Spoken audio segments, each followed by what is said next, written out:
할렐루야. 우리 앞에 성도님들에게 선포합시다. 하나님께서 하십니다. 선포하시겠습니다.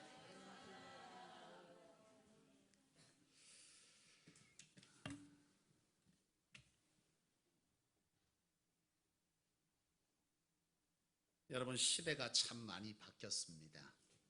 시대가 참 많이 바뀌었는데, 시대가 많이 바뀌어도 우리 한국인들은 표현하는 것이 참 많이 서툽니다. 그리고 표현을 받는 것도 굉장히 서툴죠. 가끔 여러분 백화점이나 쇼핑센터 같은 데 가장 오픈한 시간에 가본 경험들이 있는지 모르겠어요. 제가 꽤 오래 전입니다만은 한번 백화점 여는 일찍 시간에 간 적이 있어요.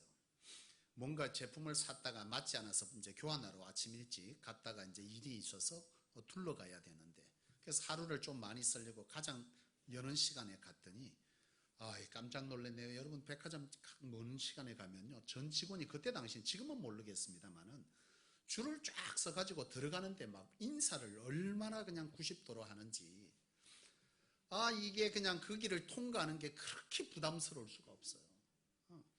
이 한국인들은요, 표현도 잘 못하지만 표현을 받는 것도 잘 안 되는 것이 한국인이더라, 이 말이죠. 여러분, 특히 경상도 남자들은 표현에 더 익숙하지가 않습니다. 그렇죠? 표현하고 사십니까? 주집사님?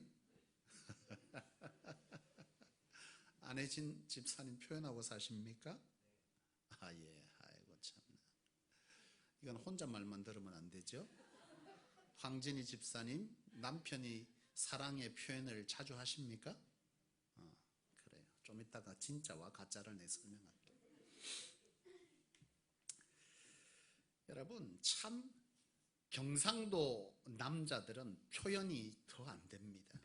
물론 그렇다고 마음이 없느냐? 그건 또 아니에요. 마음은 있는데 표현을 잘 못해. 그러나 문제는 뭐냐면, 표현하지 않으면 오해되어진다라고 하는 거죠. 결혼 10년 차 된 부부가 있었어요. 결혼 10년 차 된 맞벌이 부부라서 같이 함께 가족이 식사하는 것이 참 좋은데 왜 자꾸 건드려서 쇠소리가 나잖아요.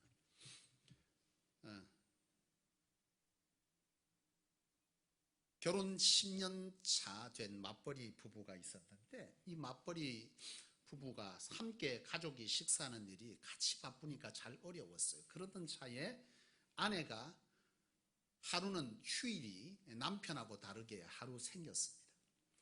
자신을 위해서 쓸까 생각하다가 또 고생하는 남편이, 자기도 고생하지만 고생하는 남편이 생각이 나서 남편을 위해서 오늘 하루 장을 봐서 음식을 해야 되겠다 생각을 했어요. 하루 종일 장을 보고 음식을 준비를 했습니다. 그리고 남편이 퇴근하기를 기다렸는데 남편이 퇴근해서 들어오는 거예요. 그래서 이 아내는 기쁜 마음으로 남편에게 옷을 받아주고 이제 식탁으로 안내를 했습니다. 식탁에 안내를 해서 이제 함께 마주 앉아서 밥을 먹게 되는데, 이 남편이 아무 소리도 없이 밥을 먹고 있는 거예요. 아내가 눈치를 봅니다. 음식이 맛이 없나? 왜 아무 말도 없는가? 남편은 평소대로예요. 밥 먹을 때는 원래 말하면 안 돼. 그래서 말 안 하고 밥만 조용히 먹고 있었어. 그래서 아내가 눈치를 보다가 살짝 물었습니다.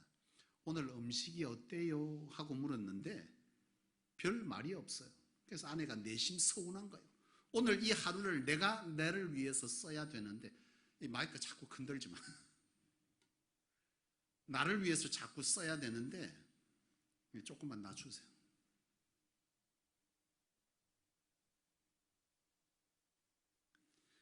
남편을 위해서 온전히 시간을 썼다 이거예요.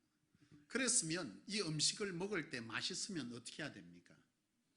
맛있다 표현해 줘야 되는데 표현하지 않으니 아내가 살짝 서운했어. 그래가지고서는 남편에게 한 소리 했어요. 당신은 맛있으면 맛있다고 표현을 해야지. 그렇게 말했더니 남편이 그러는 거예요. 내가 맛있으면 말하지 않아도 잘 먹고 있는 걸 보면 모르냐? 내가 열심히 그걸 먹고 있으면 맛있는 거라고. 그렇게 얘기를 하는 거예요. 물론 여러분, 평소보다 거기에 숟가락이 많이 가면 이 사람이 지금 맛있다 맛없다? 맛있는 거예요. 알아. 근데 아내는 왜 물어보는 거예요? 남편에게 내가 하루 종일 수고한 이 시간에 대해서 뭐 하고 싶은 거예요? 수고했다고, 맛있다고 듣고 싶어서 알지만 물어보는 거라 이거예요.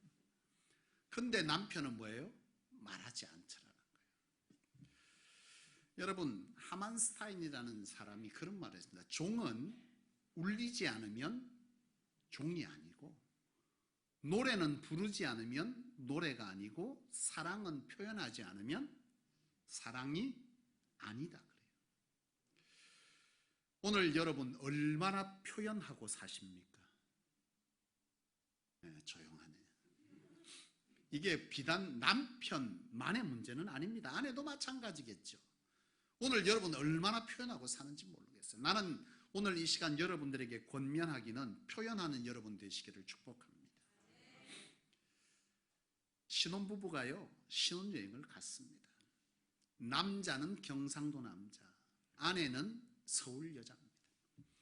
결혼 첫날 밤에 둘이 서로 간 이제 식사를 하면서 얘기를 나누는 가운데 남편이 그러는 거예요. 경상도 남자가, 내가 당신을 너무나 사랑하는데 이거 하나만 기억해 주면 좋겠다고. 나는 경상도 사람이고 사나이 중에 사나이기 때문에 오늘은 첫날이니까 내가 당신을 사랑합니다 이렇게 표현하지만 그 이후에는 내가 일평생 동안 사랑합니다 말하지 않아도 이 사랑합니다의 말이 일생 동안 유효한 것을 기억하여서 내가 혹시 표현하지 않아도 서운하게 생각하지 마십시오. 내가 당신을 정말 사랑합니다 그랬어요. 이 말을 듣고 있던 아내인 여러분은 어떻게 대답하시겠습니까? 이 아내가 참 지혜로운 것 같아요. 아내가 그랬어요. 여보, 근데 내게는 하나의 병이 있는데 당신이 이 병을 좀 이해해 주면 좋겠다고. 그래서 남편이 눈이 시동거려졌어요. 결혼 전에 분명히 병이 있다고, 심각한 병이 있다고 말하지 않았는데 병이 있다고 고백해서 눈이 시동거려져서 물었습니다. 무슨 병이 있냐고. 그랬더니 아내가 그래, 내게는 심각한 건망증이 있다. 그래서 매일 되면 그 말을 기억하지 못하니 평생 매번 매일매일 사랑합니다 말해줬으면 좋겠다고 그랬다는 거예요. 여러분, 표현은 대단히 중요한 것이다 라고 하는 것을 오늘 우리는 알 수 있기를 원합니다. 중요한 건 뭐냐? 여러분, 하나님과 우리의 관계성 속에서도 이것은 마찬가지라는 거예요. 하나님이 우리의 마음을 모릅니까? 우리의 생각을 모르시나요? 압니다. 그런데 중요한 것은 뭐냐면 주님도, 하나님도 저와 여러분과의 관계성 속에서 표현하기를 원하신다는 거예요. 아멘 안 해도 어쩔 수가 없어요. 누가복음 17장을 보면 알아요. 누가복음 17장에 보면은 예수님께서 예루살렘으로 가시기 위해서 길을 가시는데 10명의 나병 환자를 만납니다. 10명의 나병 환자를 만났을 때에 그들이 먼 발치에서 이들은 무리를 짓고 다녀요. 왜냐하면 그 당시에 나병에 걸리면 집에서, 마을에서 격리됩니다. 격리되었는데 지금처럼 코로나처럼 그렇게 좋은 시설에 격리되는 것이 아니라 먹고 살고 죽고는 그들에게 달린 문제예요. 그러니까 가족도 보호할 수가 없어. 제사장에게 몸을 보여주면 제사장이 판단하여서 나병이라고 판단되면 그 마을에서 추방당하는 거예요. 그런데 이 추방당한 이 나병 환자들은 혼자 살면 너무나 어려우니까 무리를 지어서 다닌다 이거예요. 근데 이 나병 환자들이 무리를 지어 다니다가 사람을 만나잖아요. 그러니까 건강한 사람을 만나면 이 나병 환자들은 절대 가까이 할 수가 없어요. 멀리 숨어 들어가야 되고 혹시 만나게 되면 가슴을 치면서 내 탓이라고, 내 탓이라고 이런 말이에요. 그러니까 이들의 삶의 질은 너무나 떨어지는 거예요. 이들에게 늘 기도의 바람과 소원이 있다면 그것은 당연히 나병을 날아서 가족의 품으로 돌아가는 것이 이 나병 환자들의 소원인데, 이들 가운데 예수라고 하는 분이 계신데 이 예수님이 죽은 자도 살리고 병든 자도 고치고 물로 포도주로 만든다는 이런 희귀한 소문이 돌더라는 거예요. 이 나병 환자들에게는 이 희귀한 소문이 한낱 희망입니다. 그래서 이 나병 환자들이 예수님이 지난다는 소식을 듣고 멀리서, 오늘 본문에 보면 소리죠. 오늘 본문 아닙니다. 멀리서 소리를 치고, 예수님, 우리를 불쌍히 여겨주십시오. 예수님께서 그들을 불러서 말씀하시기를, 그 자리에서 고치지 않았어요. 누가복음 17장에 보면은 그 자리에서 고치지 않고 예수님께서 뭐라고 말씀하시냐면, 너희는 너희 몸을 제사장에게 가서 보여라, 나을 것이다 그러는 거예요. 그래서 그들은 예수님에게서 떠나서 갑니다. 길을 가는데, 제사장에게 보이러 가는데 그들이 중간에 무슨 일이 일어난 거예요? 이 나병이 치유받는 기적을 맛보는 겁니다. 이 치유받은 자들이요, 너무나 신이 난데 그 10명 중에 한 사람은 누가복음 17장에 보면 큰 소리로 하나님께 영광을 돌렸다는 거예요. 큰 소리로 하나님께 영광을 돌리고, 그리고 나서 뭐 했더니 큰 소리로 하나님 앞에 뭐 한 거예요? 기쁨을 나았다고, 감사하다고. 그리고 그 사람이 예수님께로 돌아왔습니다. 그리고 예수님께 엎드려서 감사했다, 그렇게 기록하고 있어요. 그랬을 때 예수님께서 이 감사를 표현한 이 사람에게 질문합니다. 묻습니다. 나머지 9은 어디 있느냐? 이게 무슨 말입니까? 나음받은 자는 10명인데 9명 어디 있냐는 거예요. 이 말은 뭐예요? 그들이 나음받았을 때 하나님께 감사 표현 안 했겠어요? 그들도 나음받았을 때 살아도 사는 것이 아닌 그들의 인생 가운데 이 나병이 나은 거는요, 너무 감사한 일이지. 근데 중요한 건 뭐예요? 마음으로 감사하는 것이 아니라 지금 예수님은 구체적으로 뭐 하기를 원하는 거예요? 표현하기를 원하시는 거예요. 어디 있냐, 나았잖아. 근데 왜 안 와? 구체적으로 감사한 일이 있을 때 표현하는 것은 마땅하다는 거예요. 이게 여러분, 우리가 사람과 사람과의 관계성 속에서도 마땅한 일입니다. 여러분의 인생에 감사가 많으시기를 원합니다. 참 옛 속담에 그런 말이 있지 않습니까? 은혜는 어디에 새기고요? 은혜는 돌에 새겨야 되는데 은혜는 어디 새겨요? 물에 새기고, 원수는 어디 새겨? 돌에 새긴다.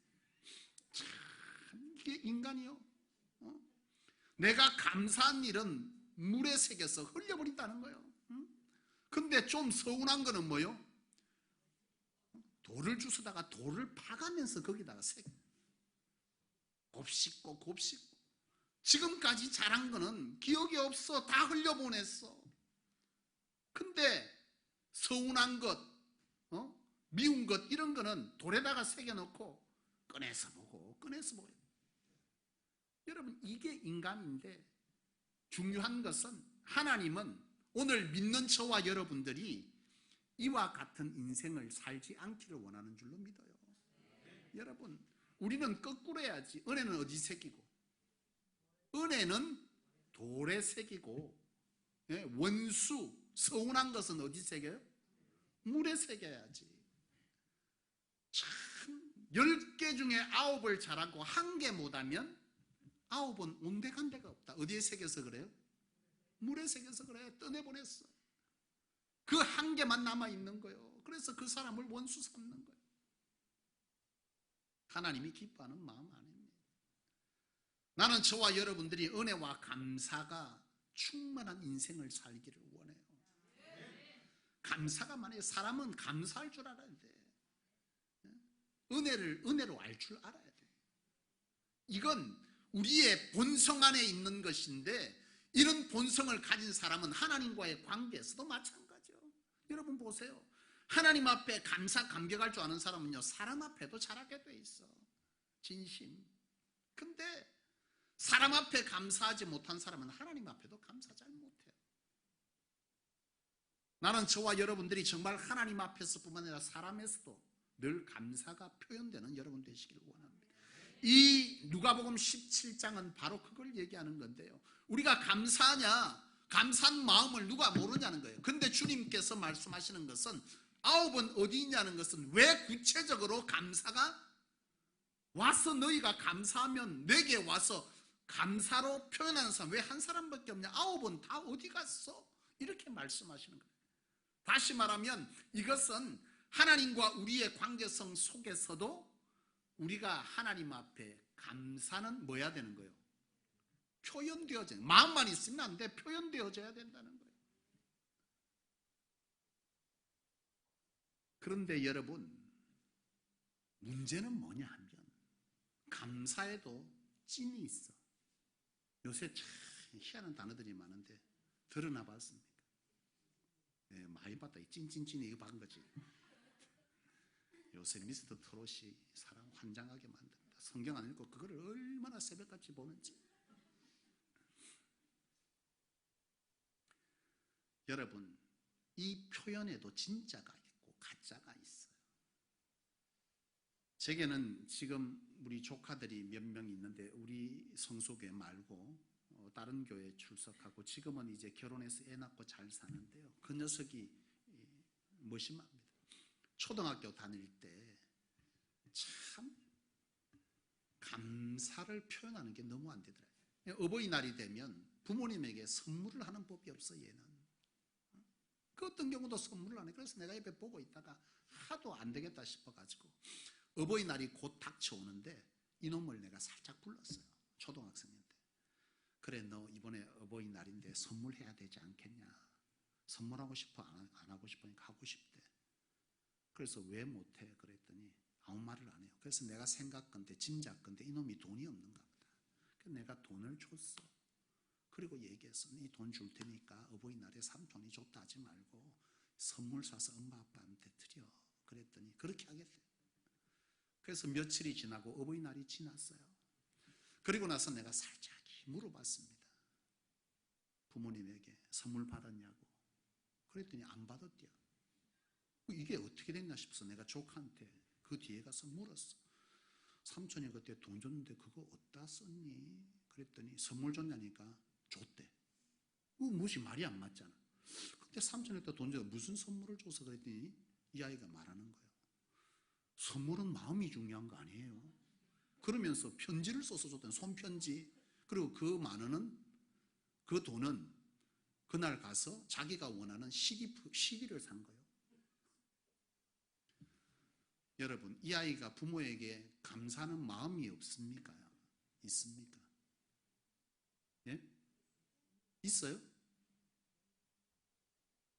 나는 퀘션 마크예요. 이놈이 진짜 감사할까? 지 돈도 아니요. 내가 준 거요. 그 돈을 띄어먹고 지 하고 싶은 걸 사놓고 엄마한테는 손편지 써놓고 선물은 마음이 중요한 거라고. 여러분, 거짓 사랑은 입술에 머물고 진짜 사랑은 행동으로 표현됩니다. 자, 다시 황진희 집사님, 안혜진 집사님이 찐입니까 아닙니까? 좀 소리가 속 줄었네 많이. 그러니까 이게 입술로만 표현하는 것이 아니라 진짜 사랑은 입술에 머무는 게 아니래요. 하나님을 사랑하고 형제를 사랑하고 부부가 서로 사랑하고 자식을 사랑하는 것은 입술에 머무는 것이 아니라 뭐 하는 거예요? 행동으로 표현되는 거예요.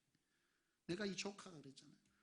지금은 아니지만 그때 당시에 이 상황을 보면 이 아이에게 부모가 감사하다는 것은 이 아이에게는 가슴으로 와닿는 문제가 아니라는 얘기예요. 진짜 감사한 게 아니에요. 감사하면 내 것을 포기하면서도 그를 위해서 하는 거예요. 사랑하면. 근데 이 아이는 지금 부모가 자기에게 하는 것은 마땅한 일을 하는 거라고 여겨지는 거예요. 그러니 이 생긴 돈은 뭐 하는 거예요? 선물이 아니라 내가 하고 싶은 것을 하는 것에 써버린 것이죠. 여러분 하나님을 사랑하십니까? 하나님께 구원받은 은혜가 감사하십니까? 하나님 앞에든 사람 앞에든 은혜를 받고 감사한 일이 있으면 그것은 감사한 마음을 가지는 것은 마땅할 뿐만 아니라 그 감사는 뭐 하는 거요? 행동으로 표현되어지는 것입니다. 우리가 진짜 하나님을 사랑하고 하나님께 감사하면 감격하면, 내가 그 무엇보다도 내 것을 포기할 줄 아는 이 행동이 있어질 때 이것이 진짜 뭐라는 거예요? 감사한 거예요. 내가 진짜 구원의 은혜가 감사하고 하나님이 사랑되는, 내가 하나님 앞에 예배하는 것이, 내가 하나님 앞에 헌신하는 것이, 내가 전도하는 일이 하나님 앞에 드림에 있어서 내가 그것이 우선순위가 안 될 수가 없는 거예요. 나는 저와 여러분들이 진짜로 하나님 앞에서 진짜 찐 감사 표현이 있기를 원합니다.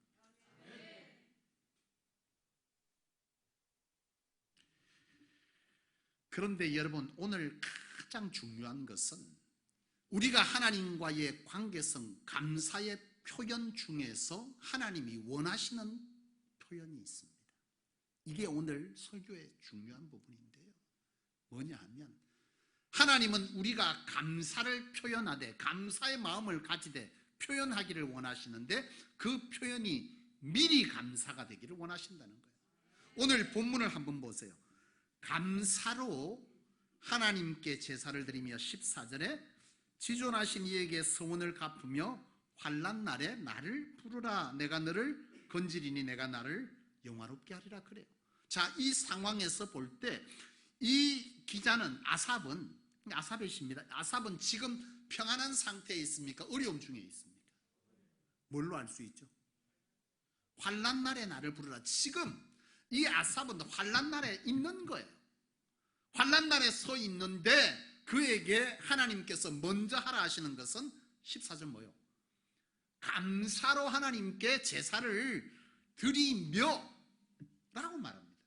감사로 제사를 먼저 드리라. 그리고 나서 내게 뭐 하라는 거예요? 구하라. 그러면 여호와께서 건지시고 네가 나를 영화롭게 하는 일이 될 것이다. 이 말씀을 합니다. 그러니까 이 말은 뭐예요? 내가 지금 감사한 일이 있어 감사하는 것은 마땅하지만, 내가 지금 환난 중에 어려움 중에 어려운 지경에 있지만 그럼에도 불구하고 미리 감사하는 거예요. 앞으로 일어날 일에 대해서. 바로 이것을요. 미리 감사의 제사를, 감사 제사 먼저 드려. 지금 감사한 일이 내게 있는 거예요, 없는 거예요? 지금 아삽에게. 아삽은 지금 어려운 중에 있는 거예요. 그런데 하나님이 요구하시는, 먼저 감사의 제사를 드리고 그리고 너는 내게 와서 구하라는 거예요. 감사의 선 마음을 하나님께서 요구하시고 있는 것입니다.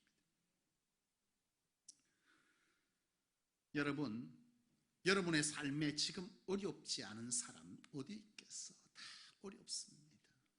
어렵고 어려움을 분담하고 있고 같이 지어가고 있고 그래요.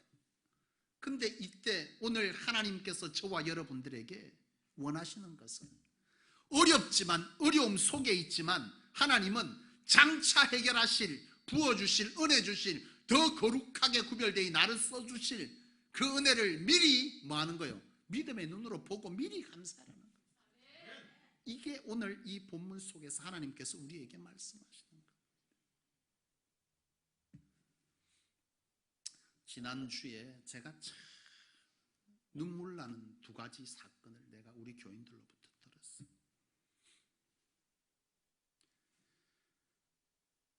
지난 우리 3월, 4월 사이에 안 그래도 어려운 이 코로나 시국에 제가 입이 안 떨어졌는데 은행에서는 일부 금액을 상환해야 되는 상황이 벌어지고 작정을 시켜야 되는데, 건축 때도 한 번도 안 한, 성소교회가 생긴 이래 단 한 번도 작정을 시킨 일이 없는데 어쩔 수 없이 작정을 해야 될 일이 벌어진 거예요. 장로님과 또 우리 중직들 같이 고민했는데 답이 없어서 작정합시다. 그랬어요. 근데 이 작정 속에 스토리들이 다 있더라고. 작정을 하고 지난주 그렇게 계속 성도들이 하나님 앞에 드림이 있는데 그 작정 속에 너무나 가슴 뭉클한 사연이 있더라는 거예요. 한 집사님께서 작정을 하고 10구자를 내셨대. 근데 그 10구자가 어떻게 나왔냐 들어보니 결혼 폐물을 팔아가지고 그걸 하나님 앞에 드린 거예요. 드릴 게 없어서. 본인도 지금 너무 어려운 중에 있는 거예요. 그 얘기를 듣는데 억장이 무너지는 거예요. 너무 감사하고 그가 지금 뭐 하고 있는 거예요? 미리 감사하는 거 아니겠어? 지금 내가 드릴 것이 풍족해서 하나님 앞에 감사의 제물을 드리는 것이 아니잖아요. 지금 너무 어려워, 힘들어, 갈등이 있어. 여러분, 이 현실의 어려움은요, 부부 간에도 가족 간에도 상당한 분쟁을 일으키고 어렵습니다. 근데 그 와중에 누구에게 드린 거예요? 하나님께 드리는데 그 얘기를 듣는데 억장이 무너지는 거예요. 여러분, 그는 지금 뭐 하고 있는 겁니까? 미리 감사하세요. 그 찬양이 그에게 있지 않았을까? 미리 감사한 거, 미리 앞으로 벌어질 하나님의 은혜, 하나님의 써주심, 부어주심, 화목해 하심, 이것을 그는 미리 감사하고 있는 거죠. 지난주에 또 하나 감사는 뭐냐 하면, 내가 어제 저녁 때 들었어요. 우리 성소교회는 반드시 하나님께서 부흥하여 이 시대에 개혁갱신을 이룰 교회인 줄로 확신합니다. 이것은 반드시 이 성소교회가 존재하는 한, 이것은 성소교회가 세워진 목적과 비전 아래서 이루어갈 일이 될 것이고, 지금 후손들을 통해서도 깨달아지는 거예요. 제가 우리 청년들을 통해서도 그런 마음들을 많이 갖지만, 어제 우리 교회 학교 초등학교 4학년짜리가 매일 아침마다 기도한대. 하루도 안 그러고. 무슨 기도를 하는 줄 아십니까? 그전에는 성소교회가 200성도 되도록 하루도 안 빠지고 기도한다는 거예요. 여러분 기도하십니까? 이 아이가 올 한 해 동안 아침마다 일어나서 기도하는데, 하나님 성소교회 200성도 되게 해달라고 기도한다는 거예요. 근데 지난주에 어떤 사건이 있었냐면, 어느 한 목사님을 만났어요. 근데 그 목사님의 교회가 몇 명이냐고 묻더라는 거예요, 얘가. 그래서 한 교인이 한 1,500명 정도 될 거라 그랬더니, 그 애가 기도 제목이 바뀌었어. 성소교회는 그러면 2,000명 돼야죠. 그리고서는 이 아이가 그날로 기도 제목이 바뀌어서, 하나님 성소교회 2,000명 넘는 부흥하는 교회 되게 해달라고 초등학교 4학년짜리가 매일 기도한다는 거예요. 하나님은 들으시는 줄로 믿습니다. 내 귀에 들리는 대로 내가 시행하리라 하신 하나님, 이 아이들의 기도가 있고 이런 성도의 감사와 감격이 이 제단에 핏부림 되어질 때, 이 성소는 반드시 부흥하고 이 어려운 때를 넘어서 하나님의 거룩한 쓰임의 때를 맞게 될 줄로 확신합니다. 사랑하는 성도 여러분, 성경에 많은 인물들이 있으나 특별히 다윗을 보면 미리 감사가 컸던 사람입니다. 다윗은요, 왕이 되기 전에 참 고단한 세월을 보냈습니다. 사울에게 사실은 1등 공신이었습니다. 골리앗을 물리침으로 인해서 무너진 사울의 리더십을 세워준 1대 공신이 다윗이었지만, 그의 뛰어남은 질투의 원인이 되고 욕심에 의해서 사울은 다윗을 제거하려고 그러잖아요. 다윗은 끊임없이 목숨을 부재하기 위해서 살았을 뿐만 아니라 그에게는 살아야 될 이유가 있었습니다. 왜냐하면 하나님의 기름 부으십니다. 주의 종들이 주의 길을 가다 보면 너무 힘들고 외로울 때가 있어요. 특히 저는 개척하고 지난 몇 년 사이에 너무 우리 사모님하고 다 너무 미안한 얘기지만, 어디 가다가 사고로 죽었으면 좋겠다 생각한 때도 있었습니다. 너무 힘들고 너무 외로웠습니다. 내가 스스로 목숨을 끊을 수는 없으니 가다가 하나님께서 거두어 갔으면 좋겠다. 무책임한 것 같지만 너무 힘들었어요.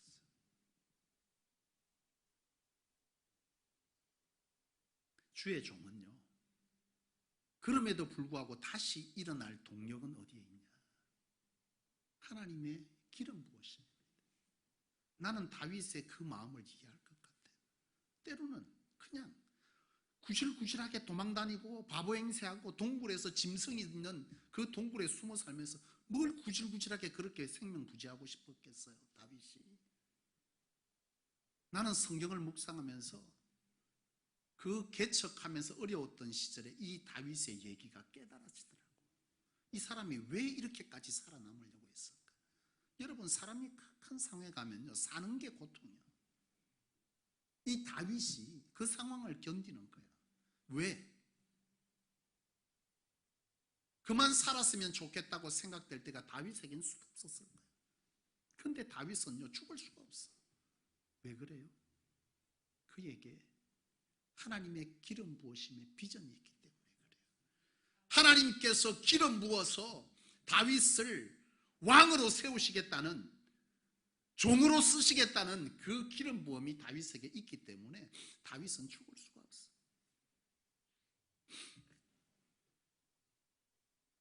이런 다윗이 시편에 보면 많은 시를 썼습니다.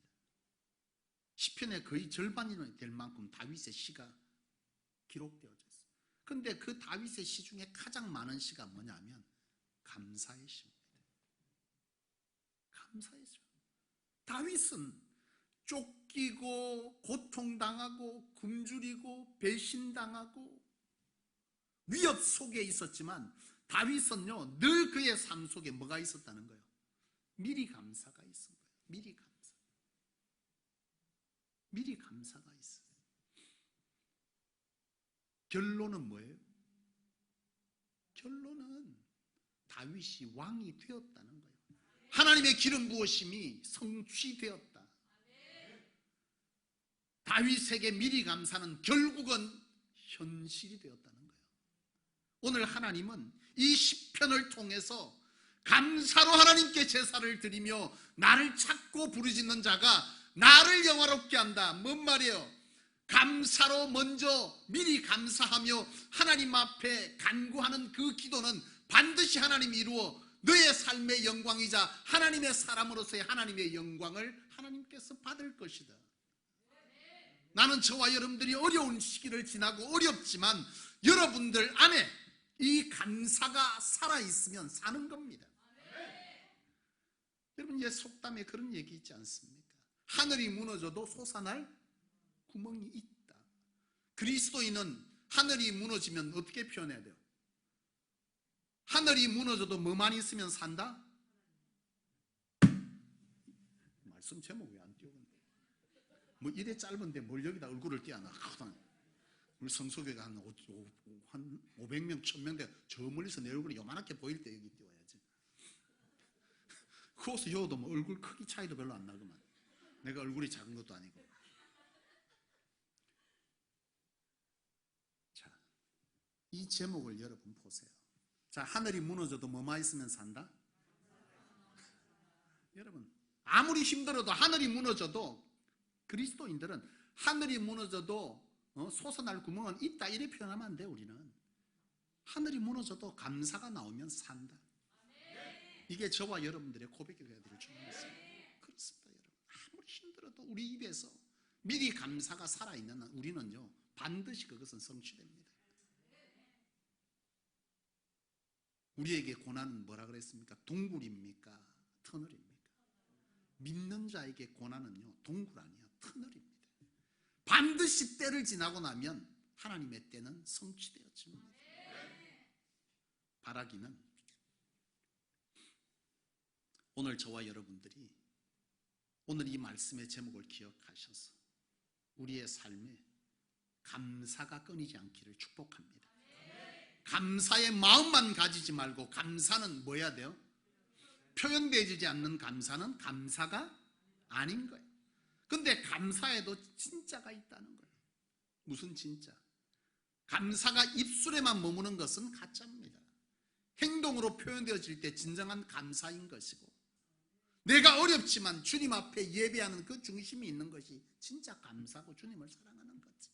힘들면 달아나고 힘들면 진짜 주님을 사랑하고 감사하는 자는 그 어려움 중에도 그 감사가 행동으로 표현되는 겁니다. 그 사랑이 표현되는 겁니다. 그런 여러분 되시기를 축복합니다. 그리고 여러분 이 감사를 하되 입술에 머물지 말고 구체적으로 표현하고 사시되, 아무리 어려운 중에 있다 할지라도 내 입술에 뭐만 있으면, 감사가 나오면 우리는 삽니다. 나는 저와 여러분들이 이 어려운 시기를 지날 때 여러분들의 입술에 감사가 마르지 않는 샘이 되기를 축복하고, 그 마르지 않는 감사가 여러분 안에 나온다면 여러분들은 반드시 이 때를 지나서 다시 하나님께서 연단하여 우리에게 주시는 감사와 감격과 진짜 사랑 안에 준비된 자로서의 하나님의 써주심의 은혜가 저와 여러분들에게 강력히 도래할 줄로 믿습니다. 성소는 반드시 200성도를 넘고 2000성도를 향해 이 아이의 기도가 현실이 되는 날을 향해 달려가야 될 줄로 믿습니다. 내가 어제 이 아이 때문에 얼마나 감동받았는지 몰라. 눈물이 나는데 참았어. 올 한 해 200성도? 나는 그렇게 생각한 거예요. 2000성도를 가기 전에, 1000성도를 가기 전에 200성도를 선포해야 되겠다. 안 그러면 너무나 먼 얘기처럼 느껴지니까 그것이 맞지 않겠는데, 내가 어제 그 아이의 기도 얘기를 듣고 내가 회개했잖아. 가만 내가 생각해 보니까 200성도를 생각할 때와 2000성도를 생각할 때 내 태도가 다르더라니까. 내 생각이 다르고 사역의 방법이 다르더라니까. 나도 알았는데 왜 내가 이걸 놓치고 있다가 이 아이를 통해서 내가 깨움을 받는가 싶은 거예요. 여러분 2000성도가 비전인 사람은 생각이 다르잖아요. 스케일이 다른 거예요. 기도가 다른 거예요. 헌신이 다른 거예요. 하나님 앞에 내가 얻기를 구하는 게 달라질 거예요. 성소교회는 오늘 날짜로 바꿔야 될 것 같아요. 2000성도를 위해서 하나님, 나는 저와 여러분들이 바로 그런 성도의 역할을 잘 감당하는 그런 비전 안에서 이 어려운 때를 감사로 이겨나가는 복된 성도 되셔서 하나님을 영화롭게 하리라 하신 그 말씀의 뜻이 우리의 입술을 통해서 간정히 하나님을 영화롭게 하는 결과가 되기를 주의 이름으로 축원합니다. 기도하겠습니다.